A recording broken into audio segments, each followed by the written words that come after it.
1,40,00,000 ವೆಚ್ಚದಲ್ಲಿ ಅವರಾದ ಇತಿಹಾಸದಲ್ಲಿ ವಿಶೇಷವಾಗಿ ಕಲ್ಯಾಣ ಕರ್ನಾಟಕದಲ್ಲಿ ಇಲ್ಲ.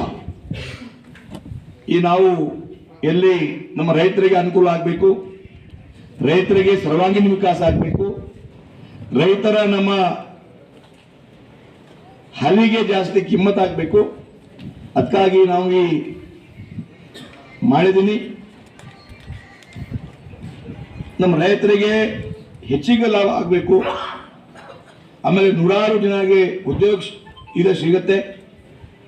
ಹಡಗಾಪುರ ಪಂಚಾಯತ್ಗೆ ವಿಶೇಷವಾಗಿ ಇಷ್ಟೊಳಗೆ ಸಹಾಯ ಆಗುತ್ತೆ. ಆಮೇಲೆ ಇಲ್ಲಿ ಬೀದರ್ನಲ್ಲಿ ದೌಳಿ ಸೌಂದರ್ಯ ಕೇಂದ್ರ ಇತ್ತು, ಬಟ್ ಅವರು ಯೂನಿವರ್ಸಿಟಿ ಒಳಗವ. ಯೂನಿವರ್ಸಿಟಿ ತಮ್ಮ ಹತ್ತಿರ ಬರೋಣ. ಬಟ್ ಈ ನಾನು ಅವರು ಕೂಡ ನಮ್ಮ ಈ ತಳಿ ಆದ್ಮೇಲೆ